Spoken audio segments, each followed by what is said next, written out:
Today, it all ends. A journey 7 years in the making.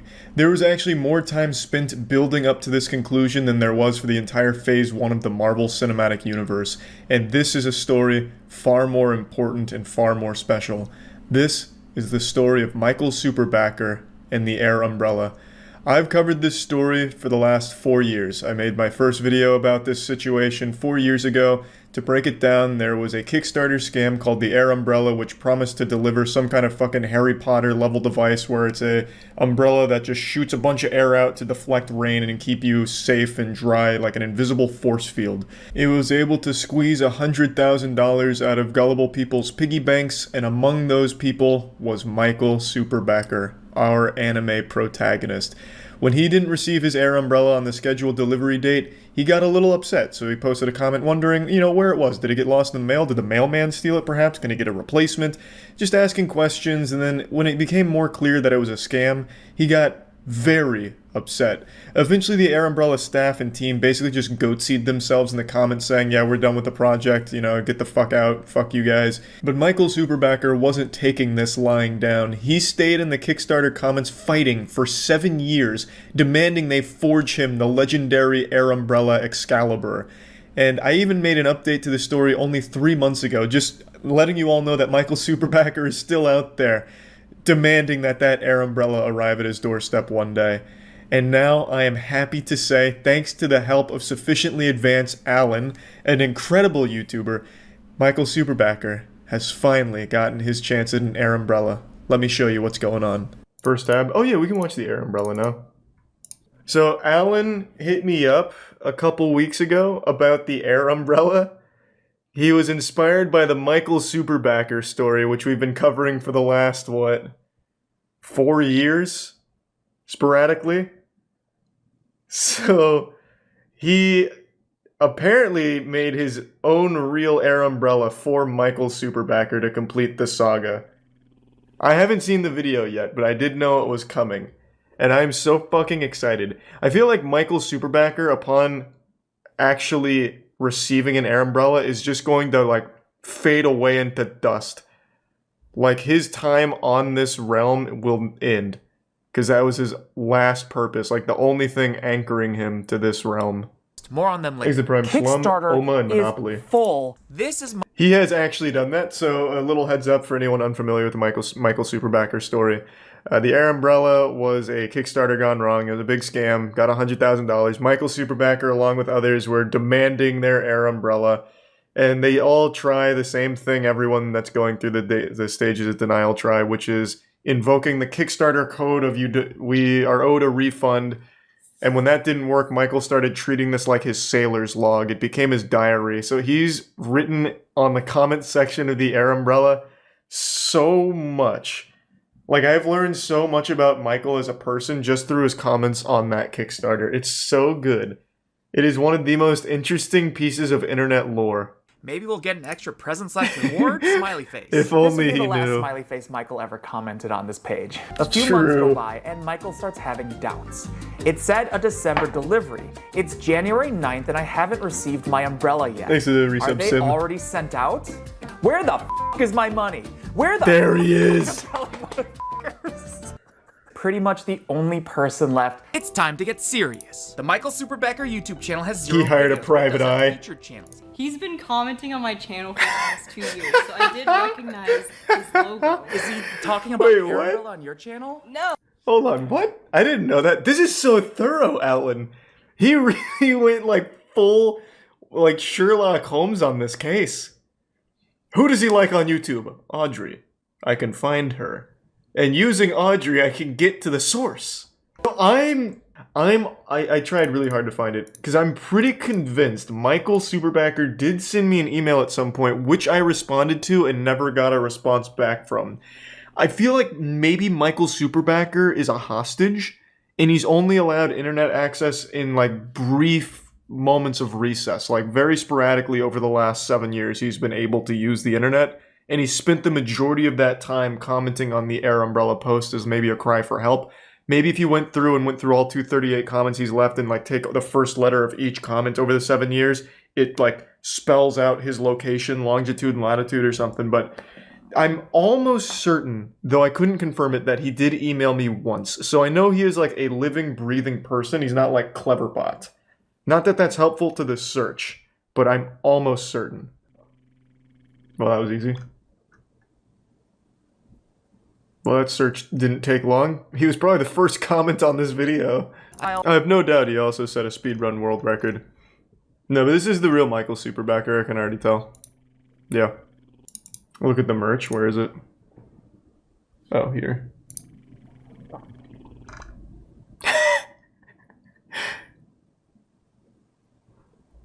Gotta strike while the iron's hot.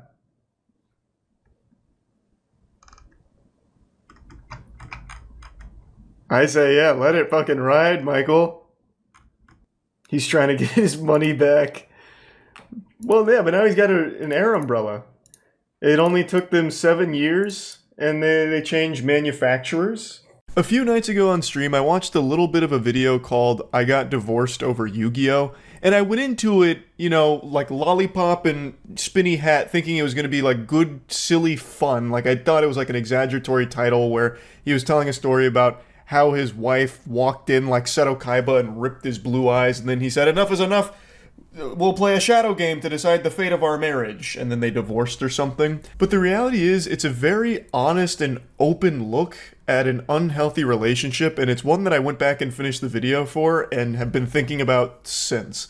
So in a nutshell, this guy had a YouTube channel that was dedicated to Yu-Gi-Oh! And he was actually paying his bills through the content he was making. So it's not like this was a hobby that was destructive to him. You know, he wasn't going out on the streets and selling his butt for Yu-Gi-Oh! Briefcases of cards. Like, he was making a living through Yu-Gi-Oh! And his YouTube channel, but his wife didn't really like it. She didn't have any respect for it, and it basically boiled down to he married like his #1 hater. And she eventually wore him down enough to the point where he did abandon the hobby and his YouTube channel because she just thought it was kind of cringe, I guess. Like, I'm not saying in every healthy relationship your partner has to, you know, get into whatever hobby you're into, but at the very least, the bare minimum is being understanding and supportive of it. Like, I'm not saying she had to go out there and get a tier 0 deck or learn how to pendulum summon so she could start banishing assholes to the Shadow Realm, but maybe don't be constantly spitting and shitting on your husband for something that he's clearly passionate about and something that is actively making him money. I got divorced over Yu-Gi-Oh!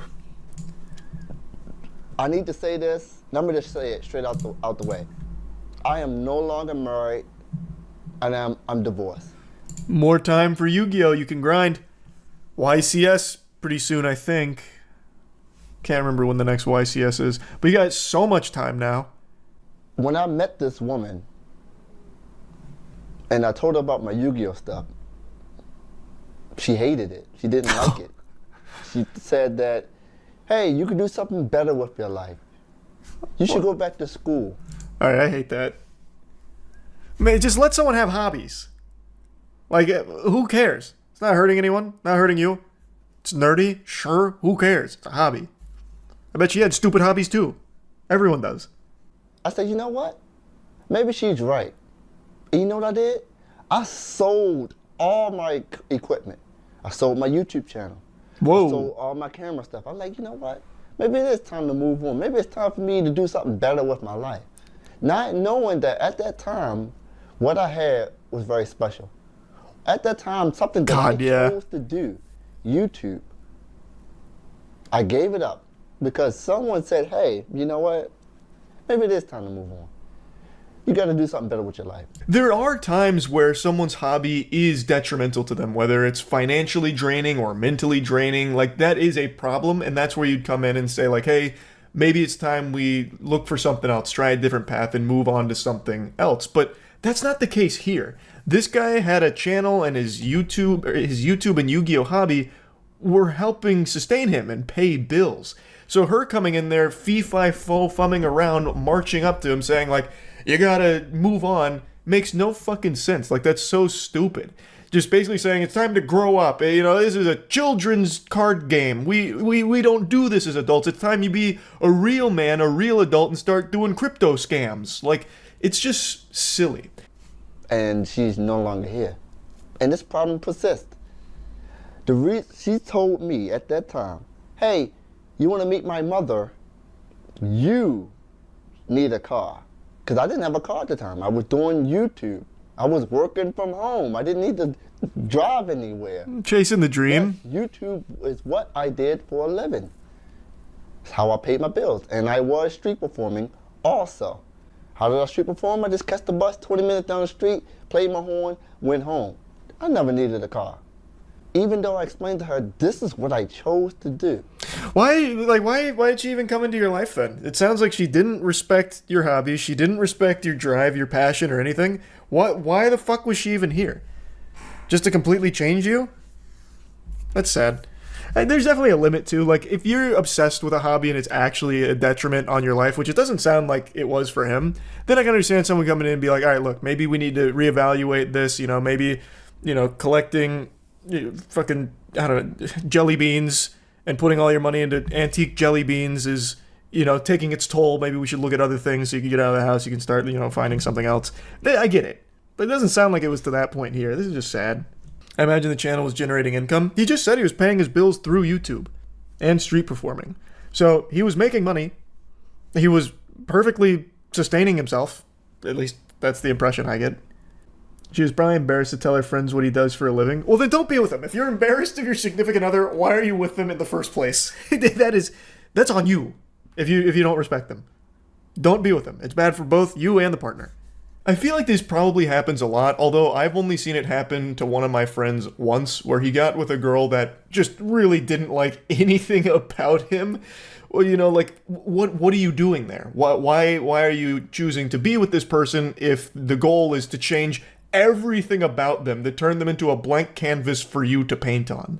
That this doesn't make sense. Find someone that's more compatible with the things you like at that point. Like in this case, she comes in and she just doesn't like any of it. You're going to flush Yu-Gi-Oh down the shitter. You're going to go back to school. Honestly, it sounds like a mom that's trying to discipline their kid. Like, all right, no more Xbox. We're unplugging the Xbox and you're going to go to school twice as much now.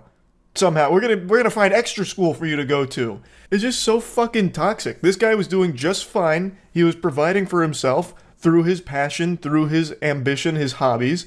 But it didn't fit what she thought was acceptable. So she goes in there and tries to force him to do all of it, and unfortunately succeeds, where he does abandon his hobbies and his passion for her, for this relationship. And that just shouldn't have been a sacrifice that he was forced to make for the sake of the relationship. He didn't need to tribute summon his hobby in order to get his wife's appreciation for what she believes is an acceptable idea for an adult hobby.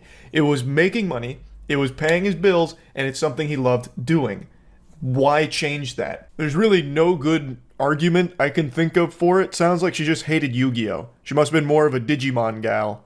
So, she hated those cards. She literally cried because of those cards. And people say, hey, priorities, man. It's your wife, or, you gotta do what you gotta do. You tell me your wife was crying about Yu-Gi-Oh cards. But then I'll be back at that point where I'm giving up things that I like, things that's a part of my life, for someone else to feel happy. And I feel miserable in the process. I love that. I miss that. Why can't she come along with my journey instead of scrutinizing me? And then that's money gone from me. It's not about the money, but that was money gone from me. Yeah, it was his career. Man, what a disaster. What a shame. Imagine your Yu-Gi-Oh passion being so epic it makes your wife cry. My husband has mastered the shadow games. Damn! Fuck! I'd want nothing more than my partner loving their job, man. I'd cry tears of joy. I imagine that's how it works in most healthy relationships, brother. I feel like it's kind of important to have, respect. You know what I mean? I feel like that's kind of basic. He triggered her trap card of divorce. Now, another thing I was thinking about when I went back and watched the whole video is that there is a time where a hobby becomes too consuming, where it starts straining the relationship. Maybe he was always fiddling around with those Yu-Gi-Oh cards, by candlelight in like a dark room, and scratching at his neck for more Yu-Gi-Oh cards and ignoring his wife and letting the relationship start to crumble around him because it's always Yu-Gi-Oh all the time. But I don't think that was the case here. And you'll see why I think that in a moment, the more he explains about how it got to that point. And it's not all about Yu-Gi-Oh! He does talk about how a big part of his life has always been music and street performing, and even that wasn't acceptable to her or her parents, really. I met the parents. They asked me, hey, what do you do for a living? I had to tell them I'm a musician. I couldn't tell them I was a street musician. I am a musician. Then they said, hey, you have a degree? I said, I don't have a degree. My ex-wife parents did not speak to me for 2 years and told her not to marry me because I don't have a degree. That's fucking brutal, and to me, it blows my little noodle because this guy was doing so fine on his own. He was paying all of his bills. He was living just fine with the money he was making through Yu-Gi-Oh! YouTube content and street performing music. And he'll talk about it in a moment, he was making enough money where he could provide for both himself and his wife through those passions. Yet they wanted him to just burn it all to the ground, fucking salt the earth, so he could restart with what they think is acceptable, which was going back to school to get a degree and getting a 9-to-5 job. Both things that he did do. Well, he got the 9-to-5 job and attempted school, but school wasn't working out super well for him. But he did everything for that relationship to try and make her happy and be like an acceptable partner in his ex-wife's parents' eyes. So I give up this YouTube thing. I give up my entrepreneurial things. I try to do something that's not innately a part of my strengths at all because I'm thinking I'm in love to do something for somebody to prove something. So when we got married and we moved out to Baltimore to somewhere else that I didn't want to be, she said, hey, how come you're not paying the bills? And I was like, what? I have a job. I have a 9-to-5 job. I don't make enough from this 9-to-5 job to pay all these bills. Before then, I could street performing in YouTube. I made enough money off of that to pay the bills. Now I'm working 9-to-5 all day long, and that's not a complaint because there are people who do that. But I had something that most people wish they had. He's right. He had the dream job. He literally had the wet dream most people wish they had, which is their hobby, their passion, being able to sustain them. So they don't have to do something that makes them miserable just to survive. And he says, like, he gave all of that up for her and this relationship and that new shiny 9-to-5 that he got, all to please his wife because she believed that that was the only real way to grow up and, move on from Yu-Gi-Oh! And street performing music. Well, that 9-to-5 couldn't pay the bills for both of them. And that's the unfortunate reality of where America is right now. I've talked about this a lot. The normal salary you make at like a 9-to-5, you can't fucking live off of that in like a 2-person household. That just, it's impossible. Things are way too expensive, especially in certain locations. It's just not happening. It's an absolute shame. It's a fucking crime. I'm not going to just rant about that. I've done that plenty on stream. He had a job that could do that. Like, he had a job people kill over. And she just didn't like it. Found it cringe, I guess. Wasn't proud of his hobby and that job that was making him money. So forced is the wrong word because he mentions as well, he made the choice. He ultimately chose to get rid of all of that for her, but she was pushing him to do it, and now he's miserable with this 9-to-5, and she's not happy because that 9-to-5 isn't able to pay all of the bills. She says, hey, you need to find a hobby. I'm like, oh, let me play Yu-Gi-Oh! Again. So, last year, I start my channel up again. I buy my channel back from Java. Like, oh, she gave me the okay to go into a hobby. You know what she said? You're spending too much time playing those cards. She says, why are you into those cards so much?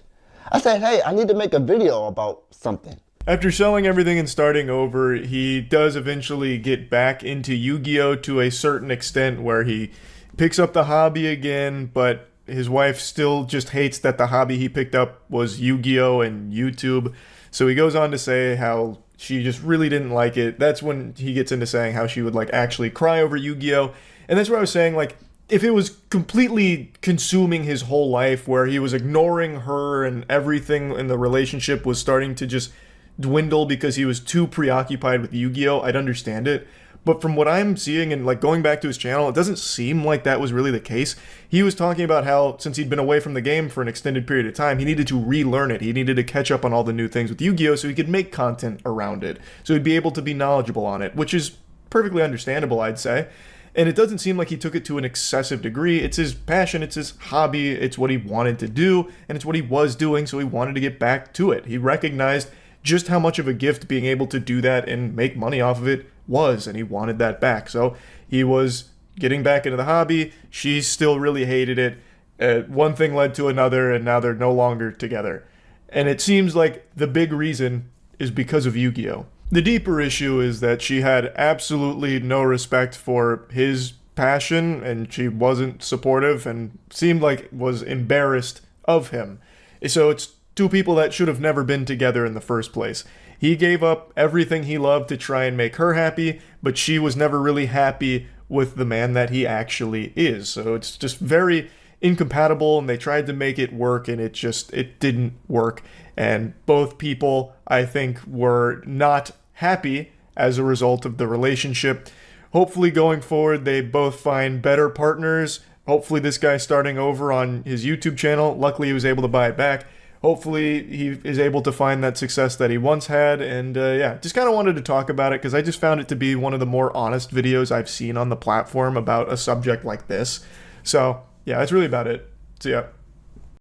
See Jack Owak coming back with the new energy drink called AI Energy. Is that real? Someone mentioned Jack Owak was coming back, but I didn't know it's called AI Energy. It's the new venture from Jack Owak, the original founder and creator of Bang, and it aligns itself with the relentless pace of artificial intelligence technology innovation. He really thought just slapping AI on it would get people to be like, oh, that must be something like new and interesting. Does it have the super creatine in it? That was the big thing that got Bang sued into oblivion, is Jack Owak and his stupid super creatine. Not a whole lot of info right now. But Jack Owak's behind it, you know there's gonna be titties. Where there is Jack, the milkers will be following. Yeah, it's the Bang Energy guy. I wonder if he made a YouTube video announcing it. Oh yeah. Oh wait, no, this is Joshua. Does he not use his channel that much? The trailer for the AI Energy is called AI Energy, A New Era for Energy.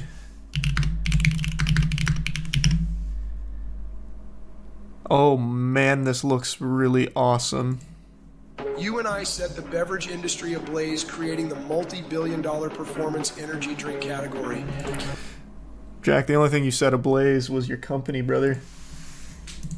You got blasted. They butt-fucked you, brother. You and your stupid super creatine. It's crazy. This guy, he's like such a cartoon character. Stoked to bring you AI Energy, my most brilliant and delicious innovation ever. A new experience for a new era. AI Energy. That was hype. That was hype. I'm gonna have to get me a few cans of that now, clearly. Wow. I like how he keeps talking about, like, how important Bang was. The only reason Bang ever had any market share is because it catered to actual, like, horny teenagers, because all of the marketing was just putting Bang in between the butt cheeks of any model that Jack could get into the DMs of. They did nothing interesting. It was bottom of the barrel slop. And he had the gall to say that it had some made-up garbage in it called super creatine. There's no way he thinks this looks good, right? Oh, he does. He is delusional. Like, fully delusional. This man is high off his own supply. That super creatine has rotted his brain. Have you not... We've already been deep down the Jack Owak rabbit hole. But have you not, like, actually seen or heard from him? Like, this is a clip that put him on the radar for a lot of people. What was the name of the show? It was like Dress My Wife. Like, the dude's just unhinged. And the way he dresses like a GTA character. Does he still have his super creatine videos up? No.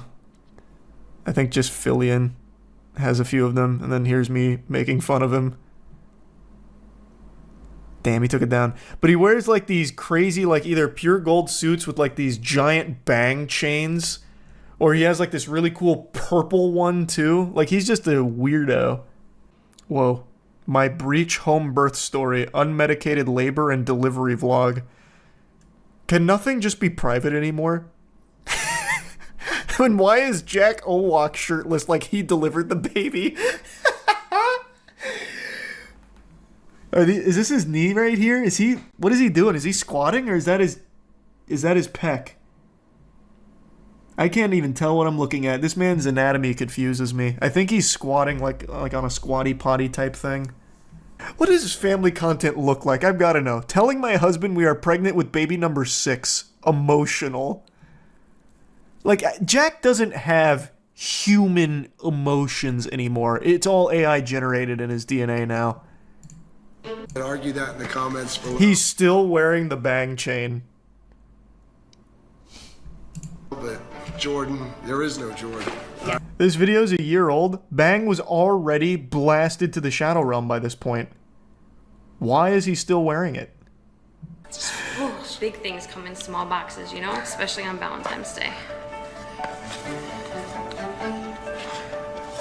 What'd you get? What'd he get you? Oh my gosh, I'm excited. Is it an IPO for AI Energy? Necklace. Oh, that's so cute. Open it up, open it up. It's got a picture of Jat's nutsack in there. So cute. Look at this. The Vince McMahon of energy drinks. Oh, he is very Vince McMahon-esque, huh? That's a good comparison. Well, I'm gonna keep my eye on AI Energy. It might just sweep in and be the next big one. It's already off to a booming start, with one article being written about it from Beverage Digest. And it's one sentence. People cannot wait for Jack Owak's return. How do I get it? Do I have to mint it on the blockchain or something? It doesn't have its own website or anything. You and I set the beverage industry ablaze, creating... Yeah, this is what you said in the video, too. This looks like one of those fake Flash games, like the Meet and Fuck Kingdom. But you just meet and have sex with Jack Owak, I guess. Please spread the word, my friends. My wife and I appreciate all of your overwhelming love and support. Together, you and I revolutionize the consumer products industry with literally billions of followers through our vast 1,000 plus creator and influencer social media army. We love our influencers and creators. Our novel products, marketing, distribution, and manufacturing innovations resulted in Bang Energy eclipsing its first $1 billion in sales faster or as fast as Tesla. Sorry, my man Elon. Bang beat you by 4 years. Nike beat Nike. I like how even on his AI Energy drink site, he's still just talking about Bang. Overtly corrupt South Florida bankruptcy community. He's talking about, I'm innocent. I did nothing wrong. Oh, also, get AI Energy. Why is he making AI videos of himself? He could just say it. Because it's AI Energy and he's showing the power of AI. In concert to improve motivation and mood. These components also increase critical neurotransmitters, including dopamine, epinephrine, norepinephrine, and acetylcholine. These neurotransmitters play key roles. Why does he look like a baby? Looks like a baby man here. And memory and improved brain and body. De-aged him too far. Way beyond caffeine alone. Thank you for your support. I'd love to see what a real can of this looks like, but I don't think it actually exists. Is this it, or is this AI? Oh, here we go. My prayers have been answered. It's right around the corner.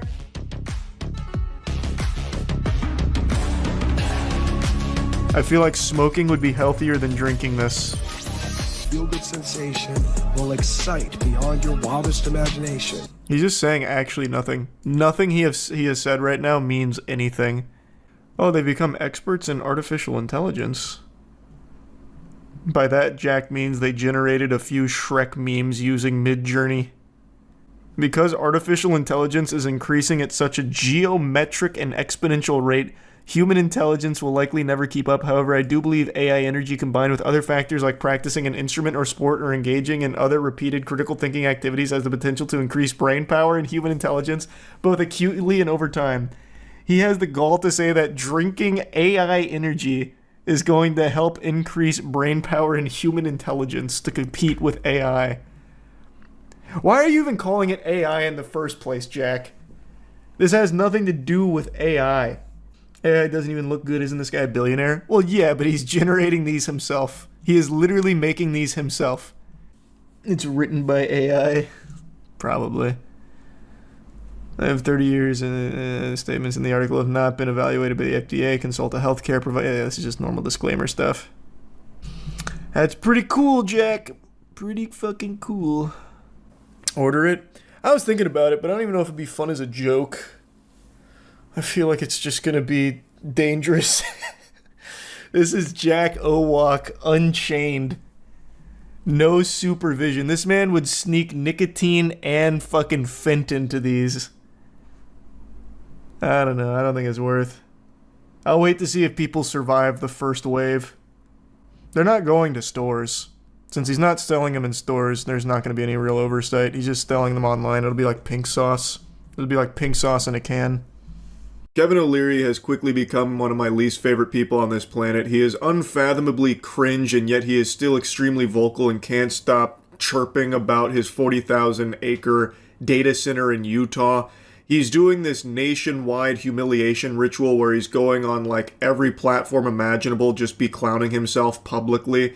He is an embarrassing specimen. He is a disgusting fungus worm man who can't help but yap and squeal about garbage that he is just truly clueless on. Like, he is actually an observably dumb person. And he continues to try and LARP as an American, despite not even being a U.S. citizen. He is Canadian. He has not even bothered to become a U.S. citizen. Yet he's willing to go around preaching about American values and trying to, like, dictate how policy should be. He's singing the blues about, oh, this is so bad now. People don't support my 40,000 acre data center in Utah. Those aren't real Americans. Those aren't real patriots. Those are Chinese spies. When he himself is not a fucking American. He is a fraud. This guy is a actual miasma of cringe, filth, and greed. And also, he is a billionaire. Why hasn't he just done the $1 million enema infusion into Trump's butthole to get that nice golden toilet paper to be just a citizen through money? He hasn't even bothered to do that. Genuinely, I can't fucking stand this guy. He is just trying to pillage and loot this country through his projects, most notably his 40,000 acre data center that's being brute forced through in Utah. And he just recently went on a couple of platforms and continued to make a fool of himself, so I'm going to shoot spitballs at him now for that. This guy is just more fake than Kristi Noem's husband's tits. This guy, there's not a single genuine real thing about him. Elevate Strategies, also a cell operating inside of Utah. Gabby Finlayson. Gabby, what are you doing? And who's paying you? Well, hi, hello. It's me, Gabby Finlayson. Yeah, because at the end of the day, who would want us to stop building our electrical grid? Which adversary would want that? There's only one. It's China. So what I think is happening, and I got my guys to go a deep dig into the IP addresses, and here's what we found out. This is fascinating. We found 2 cells inside of Utah. Elevate Strategies. Gabby Finlayson. Gabby, what are you doing? And who's paying you? So what I'm doing right now is, after getting this data, I'm calling out Gabby, operating in Utah. So, hi, Kevin. We are Elevate Strategies. This is Utah. You might not know it because you're from Canada. This is where we live. It irks me to no end. It is nails on a chalkboard painful listening to this slug man, Kevin O'Leary, utter the words "our."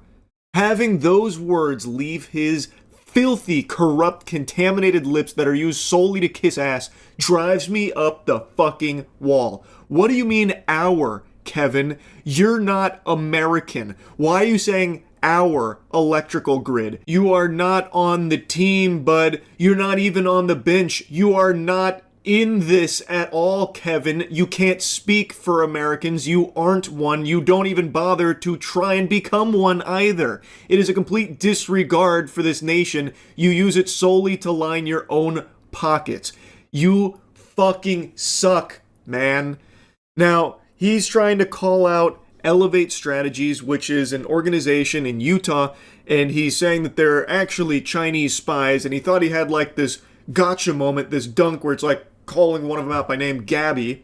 So come, Gabby, I'm shining a light here. Show yourself. And I guess he was expecting, a fucking Chinese operative to step forward or just complete radio silence and crickets. But what he got was the actual organizers here, Gabby herself, coming forward and talking about their goals and what they are doing in Utah as people that actually live and work there. This isn't some fucking grand conspiracy to try and stop these benevolent saints from bestowing upon us plebeians the gift of data centers. We have so many data centers that are blowing up across the country. Well, not literally. Don't worry, BlackRock's already taken that into account. I yapped about that yesterday. I mean, like this explosion of data centers being built. Like they are pushing for data centers in every single location imaginable. You'll probably find some data centers in your fucking thoughts too. They're starting to put them there as well. Like they're actually going everywhere. And we have the information from the data centers that have been operational for a while that it is a terrible deal for all the normal working people. The normal civilians get butt fucked by this. Their energy bills go through the roof. They lose water quality. It's just a complete contamination to their way of life in their local communities. And again, it doesn't bring jobs. I've mentioned this a lot. I've yapped about this endlessly, especially over the last couple weeks. One of the biggest data centers in this country only employs roughly 150 full-time employees, and normal average-sized data centers run as lean as 20 to 25 employees. They are not giving jobs to the community, so the community sees none of the upside. It doesn't benefit them in any way, shape, or form. I know I already mentioned it, but because of the huge energy demand for these data centers, it then inevitably has the consequence that all of the local community members have their energy bills fucking skyrocket, and of course there is the impact on water and all that. But then there's also something that's starting to develop now. It happened very recently. I talked about it yesterday. NV Energy, an energy supplier to Lake Tahoe residents, let them know that they're just not going to be giving power to the people anymore. They are now going to solely focus on delivering power to their local data centers. So now 50,000 residents in Lake Tahoe are now at a risk of not even having power because NV Energy just decided it's more lucrative to just solely work with AI and basically fuck you to all of the actual human beings that rely on them for the energy to live. So now they have to try and scramble by 2027, only a year, to find a new power supplier to these 50,000 residents. It's actual insanity. Normal people do not want data centers, and they are doing all they can to fight back, albeit unsuccessfully because of the intense corruption, especially in like Utah, where 3 people, one of them even fighting for hell, saying for hell's sakes, grow up. People that are literally just going against the will of the people, deciding to brute force it through because they get some doubloons out of that deal most likely. However, I would like to highlight a successful one that has recently unfolded where recently in Missouri, the council that pushed through a data center initiative, all of them got voted out in a landslide defeat, and now they're setting their sights on the mayor who allowed this to happen as well. This is exactly how it should be. If you are not going to actually represent the people in your community, if you are going to go against their interest in order for your own greed and exploitation, you lose your job. You lose that position. That's exactly how it should be. That's exactly what's happening in this Missouri community. So hats off to them, and I hope to see more of this shit continue. Anyway, back to clowning on Kevin O'Leary. Before we get into anything too serious, this is the very scary, very intimidating man that is threatening us. We are not taking the criticism of anyone who is wearing flip-flops and a suit on national television. You know, it's not every day you get called out by first and last name on Fox News by a Canadian billionaire trying to ruin my state, but here we are. Kevin is such a quirk chungus Reddit loser. He's wearing pink flip-flops with his suit and a Utah national security hat. because he's cosplaying as this big, rough and tough guy. It's like if you went into a character creator in a video game and intentionally tried to make the most insufferable looking asshole you could think of. And he also has a life-size cardboard cutout of him in the same room. I want a forensic audit of who's funding their platforms. Who is it? So these are proxies for the Chinese government's my argument. And if they're not, because I want them to be able to defend their name to Gabby, come out, wherever you are. Okay, Kevin, go ahead. Mr. Wonderful's Nancy Drew little detective agency. Have at it, brother, because if we were Chinese operatives, we would be the worst operatives in the entire world. Someone alert Beijing that the payment portal to Jackie and I's Amex bills is somehow broken. As a reminder, we run Democratic campaigns in the state of Utah. If we were in this to be making money, we would be doing literally anything else. And you should know that because your job is to give small business owners an aid. But if we're talking about audits, we should be auditing the Stratos Project. We should be auditing all of the politicians that, I don't know, do you have property surrounding the Stratos Project? Or maybe do you have interests that you were changing the laws before this was created? Hypothetically. We're just saying we should maybe look into people that stand to make hundreds of millions of dollars off this project. Audit is a word that should be treated like Voldemort in Kevin's vocabulary. He should fear the word audit. Because if anyone actually gave a fuck about Kevin's business dealings, they would uncover some extremely shady shit, I imagine. The last thing he would want is any kind of auditing for his projects like the 40,000 acre data center, the Stratos project. He's trying so hard to use the worn out method of everyone who disagrees with my business practices is a spy or a terrorist. They're not real Americans. But it doesn't work, Kevin, because data centers are so unanimously hated by real people that actually live in these communities that you are infesting that this just doesn't fly. Because, again, average, ordinary people are directly impacted by this in a wildly negative fashion, and they do actually go out and try and fight against it. So when you, a foreign billionaire, come over and start stepping all over them, insulting them and saying that they're not real Americans, they're being paid by China or being bussed in and aren't actually representative of the real enthusiasm true Americans have around data centers, it just doesn't work. People see right through the lie. He also just can't help himself but to go on this humiliation ritual where he makes it abundantly clear that he is just actually a stupid imbecile, like a bumbling moron. There's always this perception that if you have as much money as Kevin, you must be smart, but Kevin is doing everything he can to show that that's just not the case. To stop advancement of technology with the uncertainty it brings has always been a dilemma in capitalism and in America, and it's a fair comment. But how is this capitalism? If taxpayers are paying for some of it, how is that capitalism? That seems... Oh, I think that's no different than building an apartment building downtown in Austin. You can get incentives for that too, and that's just part of how it works. You can debate How is that capitalism? How is that free market? If politicians are handing you other people's money to do it, how is that capitalism? Well, capitalism is built into the Constitution, which I think was genius. As I said, he's been going on like every platform imaginable, and every time he finds a way to look dumber and dumber. So throughout this interview, he continues to like flounder. He was also then asked about like, well, what jobs is it going to bring? Because Kevin keeps talking about the millions of jobs that this is going to bring. People just don't see the vision. And he couldn't actually name any jobs or actually explain that thought process of his. And also, it looks like he's fucking zooted out of his mind. Why does he keep zoning out? Is he blue screening in the brain? Is he seeing a ghost or like a big floating pair of titties? Like, what does Kevin keep looking off into?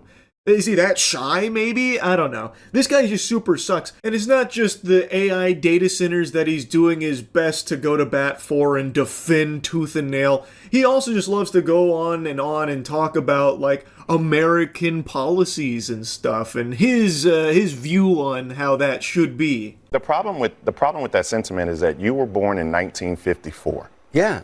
Okay? You're 71. Yeah. Right? In 1954, by the way, I'm a vampire. I'm never gonna die, during your lifetime, we've actually had Brown v. Board of Education. I remember. Yeah, Brown v. Board of Education. I don't know how you remember it. I think you were like 2 months old. But I'm not finished yet. Kevin can't help but perpetually interrupt when he's backed into a corner, which is always. This guy, if he didn't have money, would have just been the kind of douchebag, the kind of dweeb that just gets shoved into lockers. So he tried to pretend he knew what Brown v. Board of Education was. He's like, oh yes, I actually remember that. Very, very vividly, in fact. And the guy there's like, no, you definitely don't. You would have been 2 months old. And also, you're not American. Kevin, you're not American. You wouldn't know anything about what he's describing here or what he's going over. I know you've never opened up a fucking American history book. You don't have a clue what he's talking about, but he likes to pretend. He's a LARPer. He is a full-blown red alert LARPer. It's all he fucking does. Well, to be fair, I guess it's not all he does. He also can't help but constantly remind people that he was in Marty Supreme. That's what you heard right there where he said, I'm a vampire, by the way. That's a reference to one of his character's lines from that film where he plays a villain. It's like the only thing Kevin's done in recent memory where there was any level of praise for his work. So he's still riding that high, and he will not let people forget the vampire line from his Marty Supreme debut. It's actually a SpongeBob the ripped pants moment. He just keeps doing it. I ripped my pants. I'm a vampire. Fucking loser, man. I hate Kevin O'Leary. Anyway, I'll stop yapping about it. He just goes on to keep embarrassing himself every time he does one of these shows. It is indefensible what he is doing in Utah with the 40,000 acre data center. This guy sucks major ass. Fuck you, Kevin O'Leary. That's really about it. See ya. Yeah, I'm talking about Boogie again, the internet's favorite clown. Everyone is lining up to throw the baseball at the target to dunk this goober into the water tank, and I can't resist. It's actually unbelievable how he continues to find new, deplorable ways to sink deeper into degeneracy and dig himself even deeper holes. I am blown away by his ability to constantly embarrass himself. I don't know what kind of kink this is, but it goes beyond humiliation at this point. So buckle your seatbelt, I'm gonna deliver a high-speed Boogie breakdown here for what happened last night. So, Boogie has maintained for a while that he has cancer, and a lot of his reasoning behind his most recent cryptocurrency scam was that he needed the money for his medical treatments with his cancer. And last night, that diagnosis was challenged with people directly confronting about the authenticity of his claims because there were some inconsistencies and some shady things with what Boogie was saying about it. I believe the catalyst behind this whole conversation was Destiny, who spearheaded the questions that he had about Boogie's diagnosis, and it led to, directly talking with him about it, which then led to more and more people coming in to talk to Boogie about it. And for those that don't know, Boogie2988 is a pathological liar. He cannot help himself. Just like a pile of dog shit can't help but smell like poop, Boogie can't help but lie. Even about the most trivial things ever. He used to tell fibs about games and what games he was playing and finishing and why he needed to buy games to review them only to never review the games. I'm surprised he didn't start weighing in on the Elden Ring DLC being too hard, saying some shit like, oh, well, yes, the Elden Ring DLC was quite simple for me, really. I kind of first tried every single boss. My favorite boss was Rudonius of the Hidden Leaf Village, obviously. He just lies, and he can't help but continue to lie anytime he sees an opportunity for it, especially if it could potentially lead to some level of sympathy. Oh, yes, I've experienced racism. Me, Boogie2988, as you know, I'm a full-blooded Atlantean, and I recall when Plato came to our hidden continent and sunk it himself because he didn't like the color of our skin. He is just a liar, is the point I'm trying to make here. An outrageous one at that. So, with some of the things he was saying, people started to question whether or not he really did have cancer, so they confronted him directly on a podcast, and throughout the 3 or so hours that he was on the podcast there, he chose the worst possible dialogue options every single time, and it eventually culminated with him getting naked. So, your shred of privacy is this, but not being naked on film, not talking about fucking whores. Yeah, I'll get naked right now. I'll get naked right now. Take it off. Let's do it. A pretty interesting strategy here to get nude, just strip down to your birthday suit. Boogie's playing chess, the rest of us are playing checkers. Lying about having cancer takes a very special kind of scumbag. It's not unheard of on the internet, there's plenty of famous cases of people doing that, but to come in and question Boogie on it, you've got to have your ducks in a row.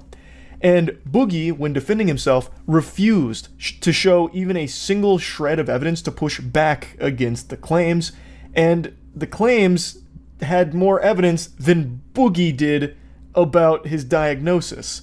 And it eventually reached the point where people were begging him to just show like a fucking single molecule that would somehow lend any credence to Boogie's claims, and he just refused. There was I think it was an $80,000 bounty. Like, multiple YouTubers came in and offered thousands upon thousands of dollars to Boogie, up to $80,000, to just show a piece of his medical record to a trusted third party, so that way they could verify it, that he really does have cancer like he claims he does, and he refused. Which is very weird, considering Boogie just scammed his audience for $10,000, talking about how desperate he was for money because of his medical bills and everything. So he'll scam his audience for $10,000, but he won't just briefly show a little piece of his medical record here for 80 grand, 80,000 clams? That just doesn't add up. Because he's talking about how it's like the last bastion of privacy he has, which doesn't make any sense because Boogie has never given a fuck about privacy. Every single aspect of his life, he has pushed into the public eye that people have to just like have their fucking retinas burned out against their will because Boogie is shoving every aspect of his personal life down their throat. Yet this is the one thing he wants privacy on, even though he himself was the first one to ever talk about it. It just doesn't make sense.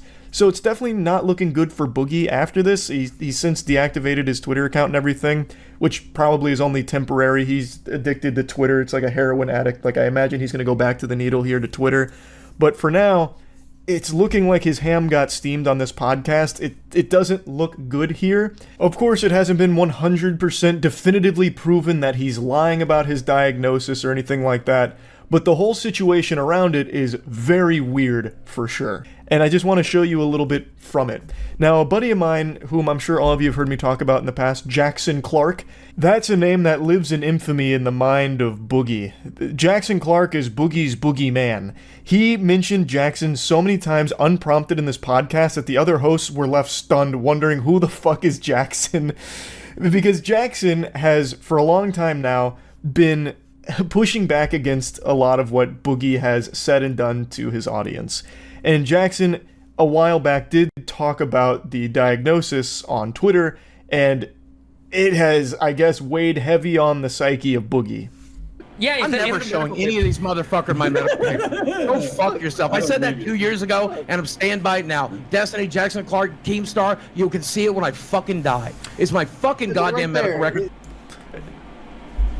I don't know why Jackson Clark was on the tip of his tongue there in the middle of this panel, but wow, that's so big. Hold on, I gotta send that to Jackson. Jackson's gonna have a big old smile and a big old wet spot in his trousers for it. That's big. It was Destiny who put up 5K and Muda put up 50K. Oh wow. Yeah, it's not like Boogie to turn down free money like that. He just scammed his audience for $10,000, which in this podcast he openly admits to. I think it was who was it? Like, I think it was Nicholas Diorio. Nicholas Diorio at the very end came in and he's like, "What do you mean morals? You scammed your audience for 10K." And Boogie goes, "Yeah, but this is different."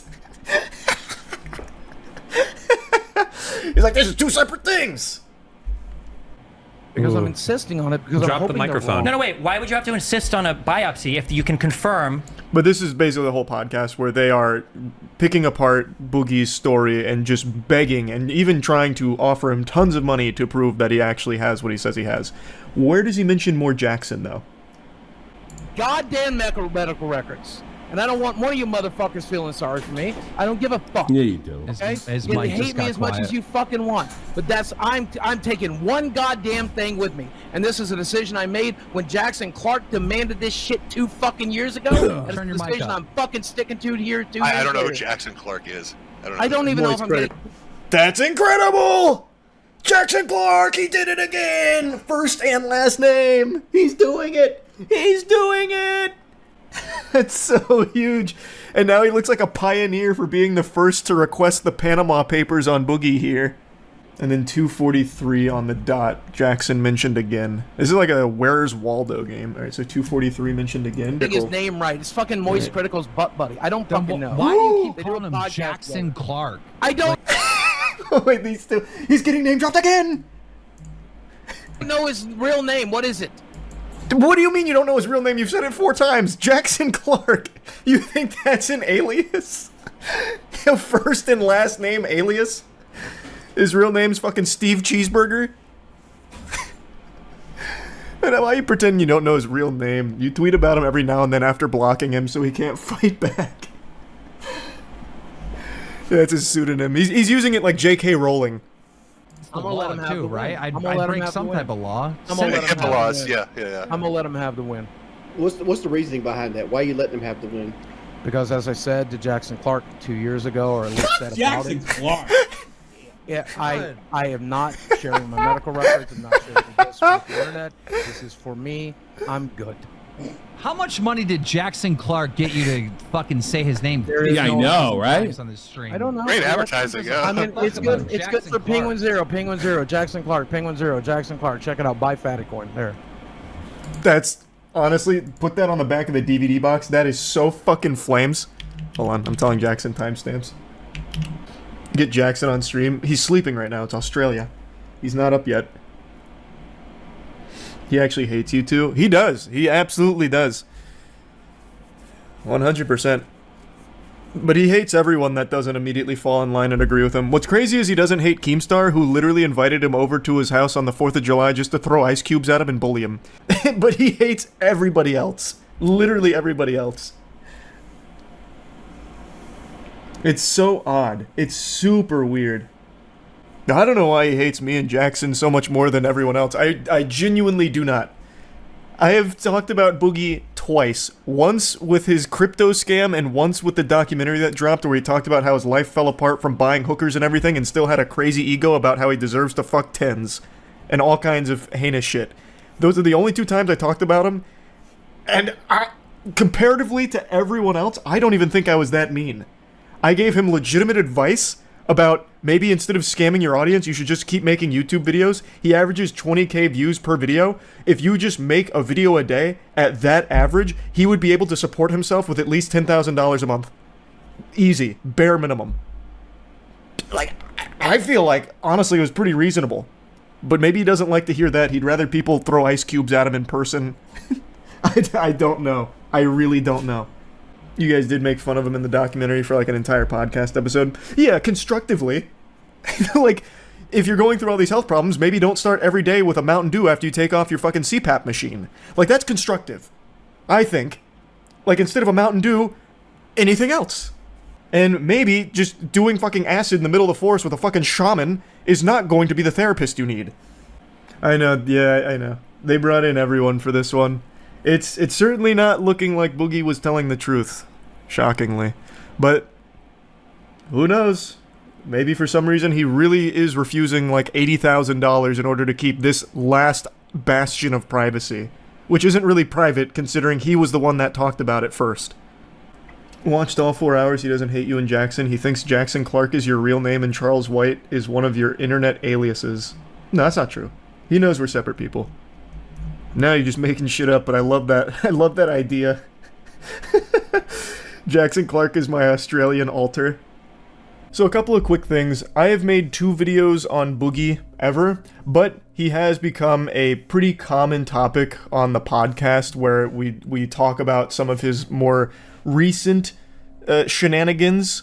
So maybe that's where he's hearing a lot of it from, because in videos, it's only been 2 from me. And on the podcast, it's not just me, it's everyone kind of just going over like the Boogie recap on what he's doing right now and why he probably shouldn't be doing what he's doing right now and how he can do things that are better than that.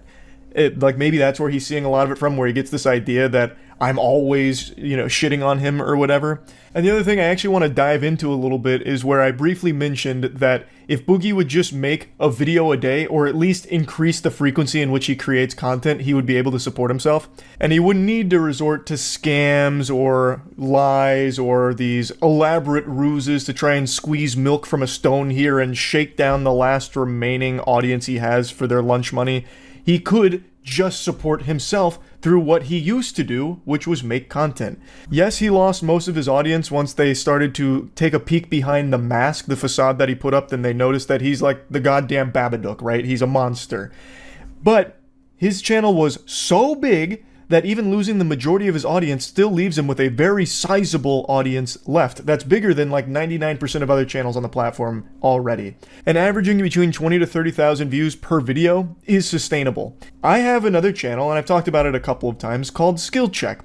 And this is for all of the nerdy shit that I love to do. It's pretty niche. So Dungeons and Dragons and trading card games. Right now, mainly Magic the Gathering Commander, but we're branching into more Yu-Gi-Oh! And One Piece TCG content. I have a huge passion for this shit. And the average views on the videos for that channel is right around 30 to 40,000-ish. Sometimes they pop off like the Commander game with Wubby or the Shot Caller Commander game, but the average is between like 30 to 40,000 across the whole channel. And I'm going to just give you a peek behind the old analytics here. This is what the channel generates. Off 2.1 million views per month, it makes over $7,000 per month. Now let's compare that to Boogie's channel. Boogie, even when not creating content, his channel basically just gathers fucking cobwebs because he doesn't want to put any work in and make stuff. Even with that in mind, his channel still makes almost 1 million views per month. Now imagine if he would just post more frequently. He could easily fucking support himself through AdSense. He could. No matter what lie he tries to feed you about how that's not possible, no one wants to watch him, his average says otherwise. He just doesn't want to do it. He's looking for the easier paydays, like taking $10,000 up front to pump a fucking crypto scam. If it is true that Boogie is lying about all of this, that'll just be yet another unbelievably low thing that Boogie has done throughout his career. And he has made a career out of doing some of the lowest shit the platform's ever seen. So again, it hasn't been 100% confirmed that he's lied about this. So maybe he is telling the truth. Maybe he's got stick it to the man-neosis. Like, it's just all a very odd set of circumstances with the way all of this is unfolding here. And I just had to talk about it a little bit because, man, I mean, Jackson Clark, he got mentioned so many times here, and this is just such a fucking weird story. That's really about it. See ya. As I was rendering the video here, some new lore just dropped, a little update to this case. Keemstar made a tweet kind of talking about some things behind the scenes. Now, he's like the Boogie whisperer. Boogie tells him everything, I guess. So, I think probably best to wait for Boogie to confirm all of this, but I'll at least put this here for the sake of covering everything that's come out here. According to Keem's tweet, Boogie went on steroids that could cause cancer in the blood, and then 2 years ago, after he lost his money in crypto, went to the doctor, said he had high red blood cells, indicating he may have it. And before he got any confirmation, he made a YouTube video announcing it, and then for 2 years has been telling people he has it to use it for sympathy, and he never actually got confirmation, but now apparently he's scheduled to go see whether or not he has it. So that's the most recent update there, and it doesn't come directly from Boogie, so I guess we might have to wait to see what he says about it, even though Boogie himself isn't really a reliable narrator since he lies about everything ever. But again, there is no 100% confirmation on whether or not he's lying about this or anything, but it is certainly very peculiar. Very, very weird. That's about it. So yeah. I don't know why I feel so inclined to at least briefly talk about this, but it's just kind of a captivating story.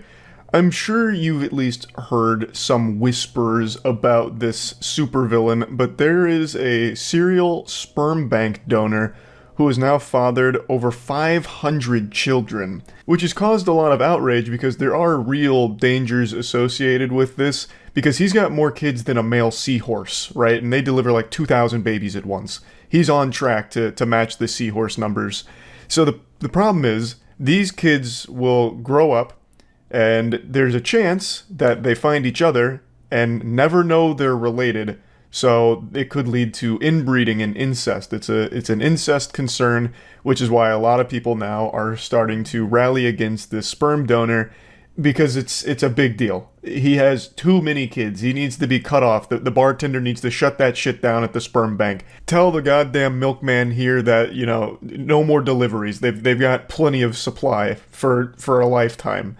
His name is Jonathan Jacob Meyer, and his name even sounds made up. That sounds like some John Jacob Jingleheimer Smith shit right there.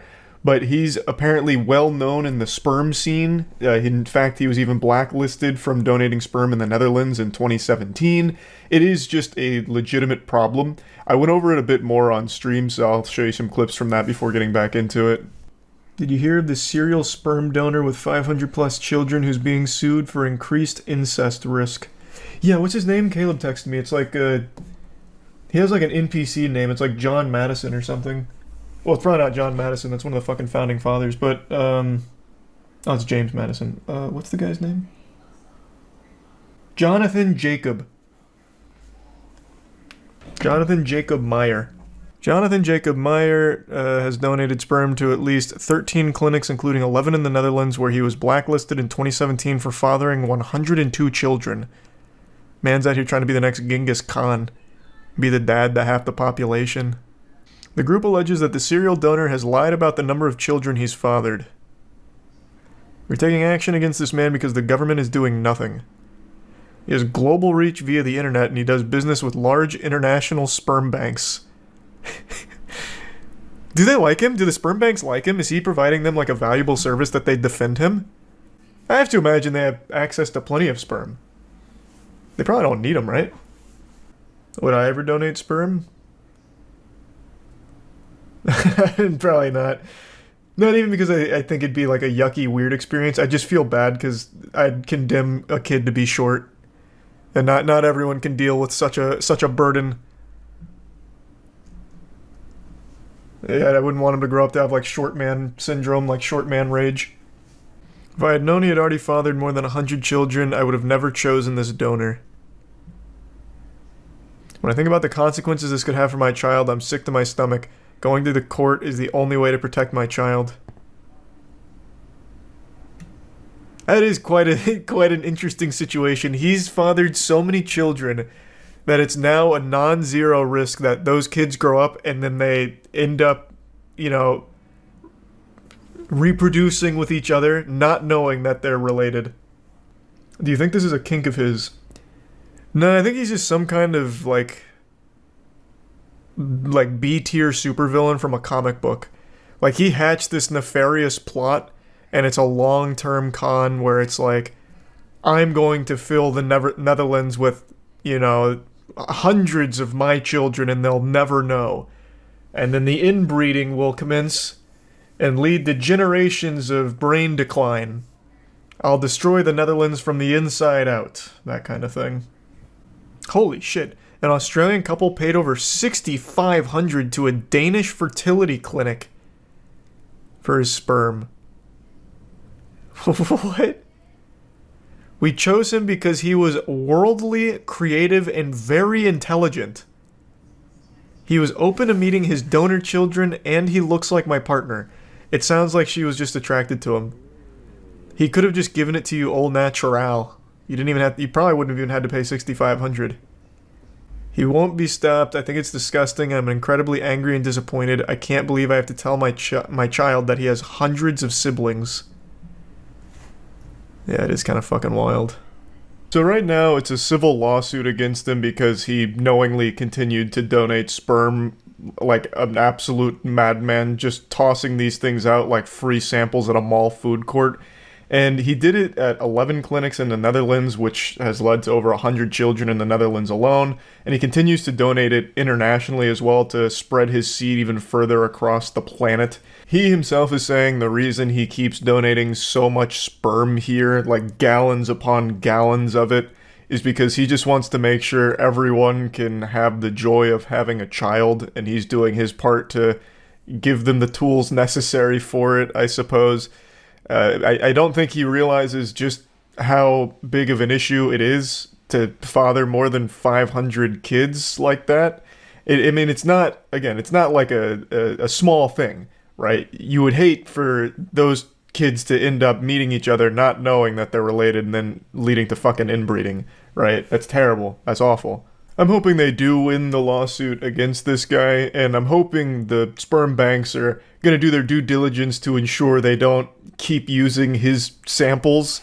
They're going to have to like double and triple check those to make sure that it's not John Jacob coming in again under like another pseudonym or anything like that. Going in disguise, he's got like a fucking fake mustache and glasses on and goes to jerk off into their facilities.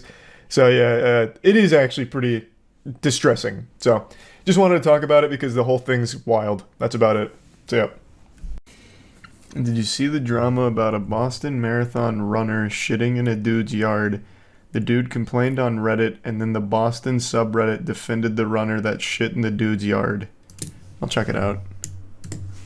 Okay, so this is kind of like the patient zero here. One of the marathon runners just took a shit in my yard. Video inside. Looks like there was hard evidence here. No questions to be asked. They couldn't have tried to blame it on like an animal or something. There was apparently porta potties throughout the route. Man, everything's fucking deleted. This one's not. Someone said it's an emergency. Why would you approach her during this? It was probably embarrassing. She took a shit in his yard. OP responded by saying she should have the courtesy of not shitting on my lawn. There's no possible way her actions can ever be justified. I'm on OP's side here. Like, you can shit other places. There's porta potties throughout there. Plenty that you can do. But yeah, the comments are more on the side of the runner.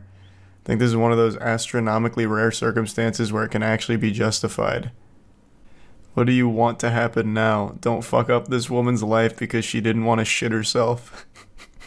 Just don't shit in his lawn. What do you mean, what do you want to happen now? Put her on blast. This lady just fucking shit in my yard. Why? Did she pick up the shit after? No.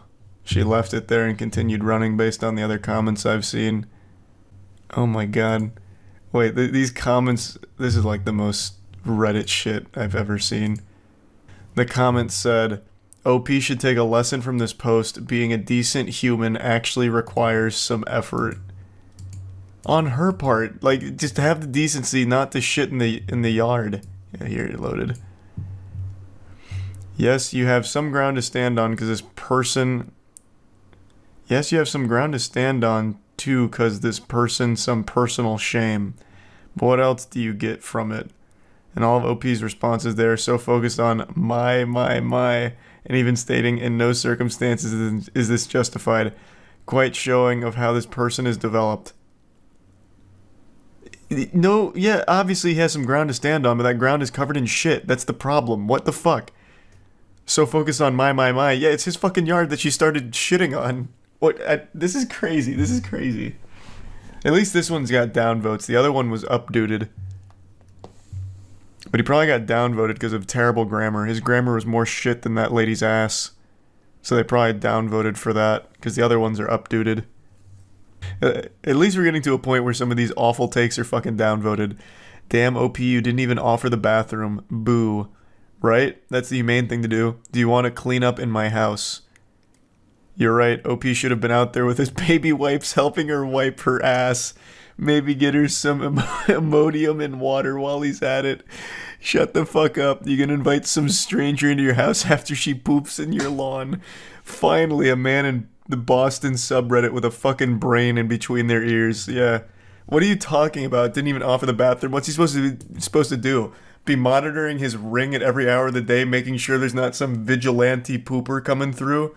Like fucking rushes out there and cradles her like a baby, dragging her to the bathroom? Like, what the fuck are you talking about?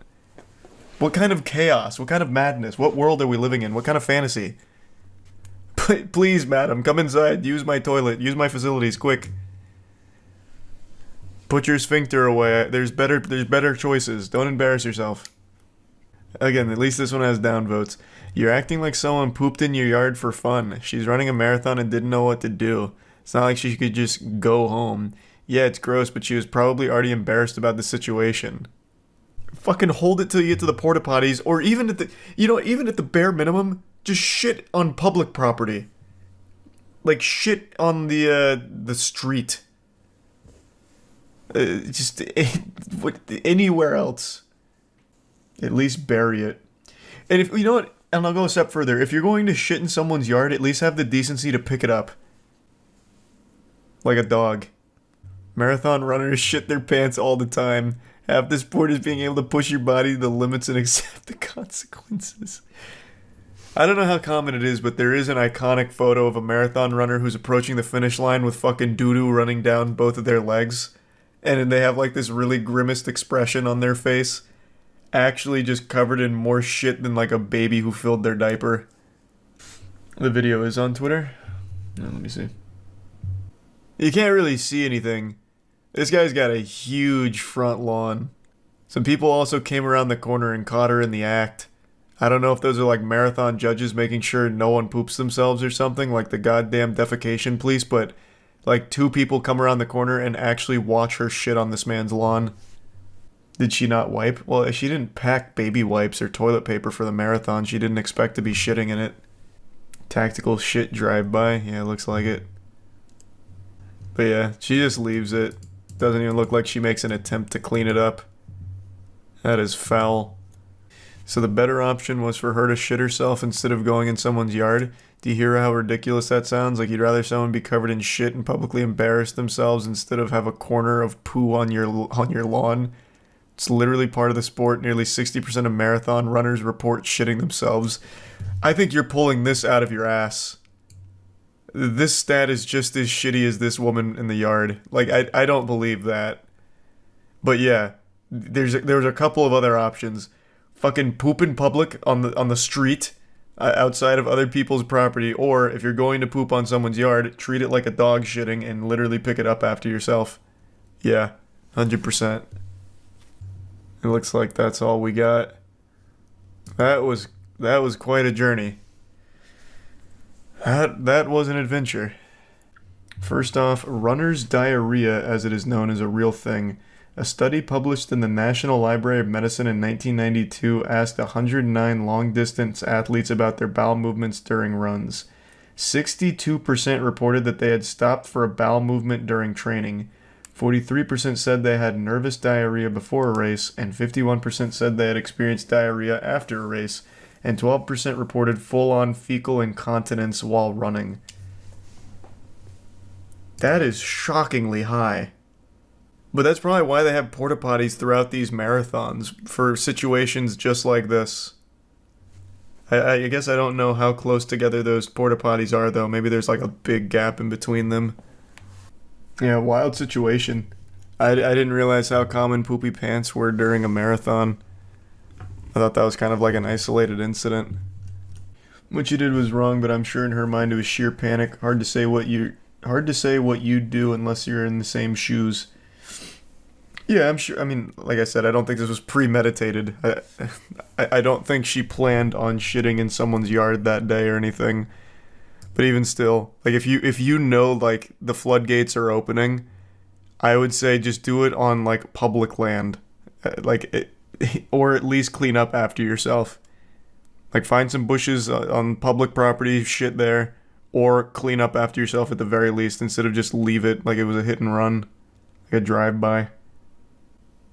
Twist, she wasn't even actually running in the marathon. Oh yeah, maybe it's a very nefarious plot. The marathon was just a cover. There was a second shitter on the grassy knoll. This was cool. This was a nice little rabbit hole. I don't even remember who brought that up, but that was interesting.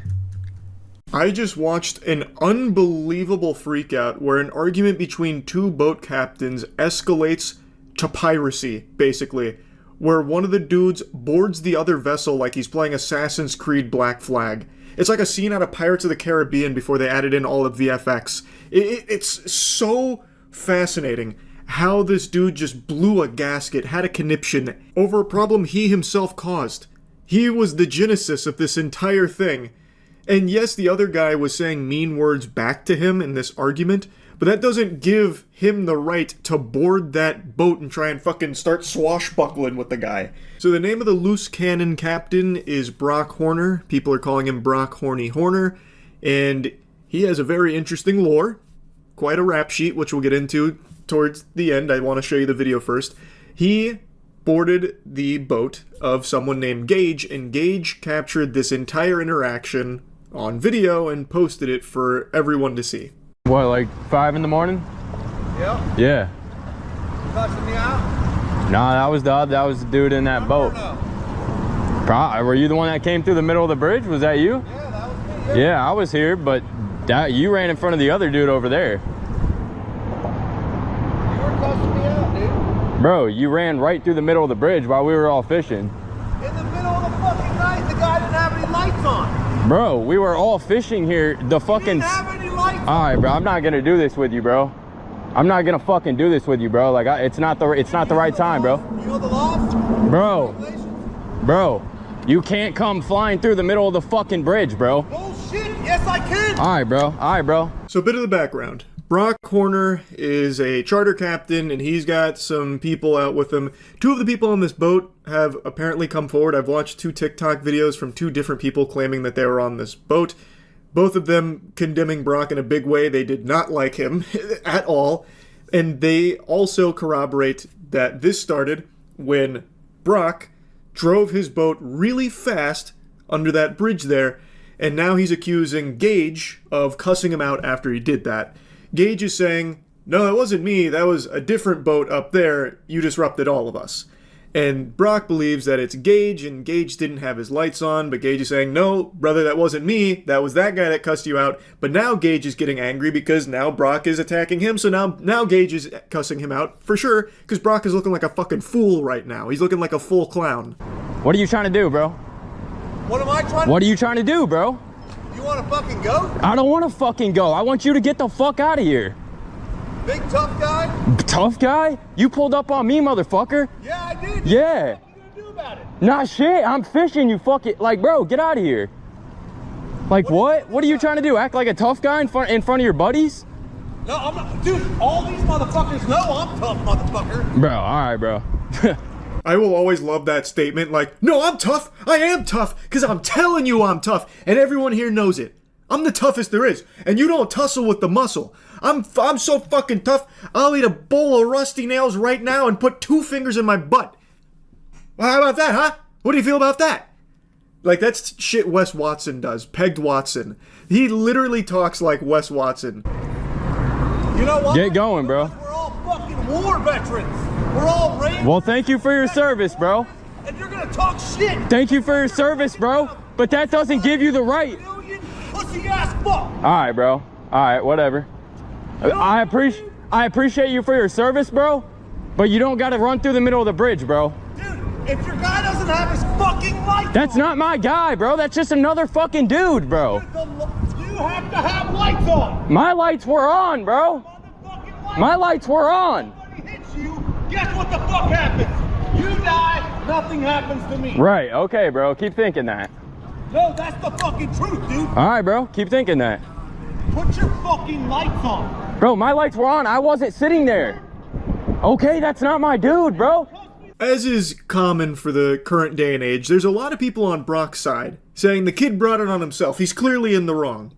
Which I don't know how you can go through life with a poisoned mind like that. That is craziness that anyone can see this and think Brock is acting rationally or reasonably in any fashion whatsoever. He is out here yelling and screaming, hooting and hollering at this guy whom he doesn't even know if it was the same guy that cussed him out earlier, even though Brock was the one that caused all this hoopla. According to someone who claims to be on that boat, he was going around 60 under that bridge, busting ass, zooming under that bridge, and now someone cussing him out has hurt his feelings. The mean words disrupted his sensitive skin, so now he's back for round 2, the dessert, to try and, puff out his chest on the guy. A guy, by the way, that he cannot even confirm is the right target for his anger. So he comes out and is like treating this like an Xbox Live lobby with all of this screaming at someone he thinks might have been the same guy. Now, I'm inclined to believe Gage's claim that it was somebody else out there that cussed him out after Brock flew through and that Gage did have his lights on. I'm inclined to believe his story over Brock, because Brock's not even sure, nor are the 2 people that spoke in the TikTok video. They don't know if it was the same guy either. But regardless, the way he's acting, even if it was Gage, is totally unreasonable. Get the fuck out for it. Bro, I said, bro, you almost fucking hit him. The other dude was fucking cussing you out. I almost hit him because he didn't have his motherfucking lights on. Bro, you shouldn't come flying through the middle of the bridge. You know people fish here, bro. Dude. I'm sorry, man. I don't know if that's what you want to hear, bro. Yeah, you should apologize, motherfucker. But, bro. More than you can possibly fathom in your wild Me. motherfucking dream. Me too, bro. I'm out here all the time, bro. I'm 300 days a year on the motherfucking water. All right, bro. Every day, I'm the best charter captain you'll ever meet in your motherfucking life. All right, bro. If you cuss me out. Chill, bro. Chill, bro. Please, bro. As he's making the statement that he is the best charter captain you'll ever see in your motherfucking life, he is literally boarding this guy's boat. That is, by law, piracy. That's an act of piracy, basically. At least from everything I've read. I'm the best captain, as he's fucking getting ready to get on the guy's ship like he's playing fucking Sea of Thieves. Keep in mind, Brock is doing this in front of customers. In front of people on his ship that have paid to be there. Or one of them has claimed that he was filming for Brock for his content. And both of the people that spoke out claiming to be on this boat said that they got no bites all day, so they didn't even get content, he said. But you can see not a single one of them's making a peep here. They are beyond embarrassed. They don't even want their faces to be seen. Like, all of them are looking straight down like it's a fucking funeral service. And the two that have claimed to be there and have spoken out both say that they're really regretful for not stopping this maniac. So it's absolute lunacy. So the dude is now, he has fully boarded the other boat. So now Gage has an unwanted, unruly passenger on his boat as he's trying to, like, get away. Please, okay, please, bro. Please, bro. Please, bro. Bro, I'm a kid, bro. Please. Apologize. Oh, I'm sorry, bro. I'm sorry, bro. You're gonna cuss me the fuck out. All right, bro. In the middle of the No, bro. Please, bro. Please, bro. Back to my boat. Okay. Please. Fucking apologize. I'm sorry, bro. That was not me, bro. Yes, it was, I know I motherfucker. was here, but my buddy was on the me boat. back to my Yes, fucking sir. boat. I'm a kid, bro. Please, bro. I don't care. You don't cuss me Yes, the fuck sir. out All and right. talk shit to me, motherfucker. Yes, sir. You don't do it. Now, it's been a while since I've gone fishing. I, in my old age, get very bad motion sickness, so I don't really get out on the water much anymore. But when I used to be far more active out there, every time we'd go out, our captain would carry. It was pretty common. And in a situation like this, Gage is clearly fearing for his fucking life here. Brock is lucky Gage wasn't carrying, because I feel like he would have had a really strong case blasting him after he boarded his fucking boat. That is unbelievably reckless and dangerous. I cannot believe someone that spends 300 days a year as one of the best fucking charter captains the globe has ever seen. He is the Davy Jones of the sea. How he would actually do something like this. Because it's an unhinged action that could have very well have gotten him killed as well. But anyway, Gage is obviously very afraid here. He is now trapped on his boat with this guy who is freaking out, and Gage is now panicking and he's apologizing profusely, and he does change his story here saying like, no, it was my friend, and now he's like, earlier he was saying it was just a guy, not his dude. So like, it's possible that it really was someone he knew that said it earlier, or maybe he's making it up and he did say it earlier, but I really feel like it doesn't matter in any case here because, again, Brock is the one that blew through there way too fast. It does seem like the lights were on, at least according to everything I've seen. So whether or not it was Gage or some mystery boater or a friend of Gage who cussed out Brock, it doesn't matter because Brock's response to it is so outrageous, so over the top, that it can only be him at fault here. I'm sorry, man. I wasn't like cussing you out though, bro. Yes, you were, dude. I was driving the boat. Okay. Did you not call me a fucking faggot? No, bro. Yes, that was my friend on the. Okay, I'm sorry, bro. That was your friend on the boat. I'm sorry, bro. You and your motherfucking friend are look at it and come Yes, on sir. your boat and fuck you both up. Yes, sir. Do it again and watch what fucking happens. Get back on this boat. Don't fucking do it again. Yes, sir. That's pretty much where the confrontation ends. I want to show you a statement from Brock's lawyer in just a moment, as well as his previous criminal history and a couple of other really interesting tidbits. But before doing that, I want to mention that I've seen a lot of people saying that Gage was a coward for the way he acted after Brock boarded his boat. I think that is so fucking stupid. Like, the people saying that are the same people that probably tremble and piss their britches when the waitress asks them what they want to eat off of the fucking entree menu. Like, there is no one here in their right mind that would think that what Gage did here was a bad call. He is doing everything he can to de-escalate the situation and get the fuck out of there. That is what you should do here. This guy is claimed to be a combat veteran. What, is he supposed to scrap with him? Gage is not a fighter. He's made it clear he does not want to do that. So what's he supposed to do? Fucking scrap with him in the middle of the ocean here and get left for dead out there? Get his ass beat and throw in the water left for dead? It's stupid. That's a really dumb thing to criticize him for. And another thing, there was like 4 or 5 other dudes on the ship that Brock abandoned. Like, yeah, let's say he was able to get the best of this goober. Like, he took down Brock on his own ship. Well, who's to say the other 4 or 5 guys wouldn't then get involved and start fucking jumping him? Or maybe they have weapons. And like, it's so stupid to say that he did like a cowardly thing here. He did the thing that he thought gave him the best chance at surviving, which was just playing along and de-escalating. I don't think there's anything wrong with that. But I do think there's something wrong with Brock Horner himself. He's not the superstar, top-of-the-line, absolute best fucking charter captain this world's ever seen. He's no angel. I'll put up a couple of his charges here that I've seen floating around since this story broke, but I would also like you to hear from his side with a message from his attorney. This statement comes from someone who is both Brock Horner's attorney and his friend, and basically he's saying that Brock is sincerely sorry, he apologizes to Gage and Gage's family, and pretty much anyone that put their peepers on the video, commends Gage for the way he handled the situation so it didn't get worse, and that this doesn't represent who Brock is. And since this video went viral, his business has been destroyed and his reputation is damaged and his family has been harassed and threatened. And that some people have questioned his military service and accused him of stolen valor. It then goes on to say that he's a decorated combat veteran who was severely injured in Afghanistan, and basically saying that the stolen valor claims are complete baloney, but that he's not using it as an excuse, even saying that's not an excuse, but it's part of his story. Now, before getting more into the meat and potatoes behind that statement, I will briefly mention that stolen valor claim, because that was a big thing I saw people discussing. Is this actually a case of stolen valor? And I'm not sure. I've seen quite a lot of information conflicting on this topic here, but the big one I see float around is that he was in the Army, but his position was a human resources analyst, not a combat veteran.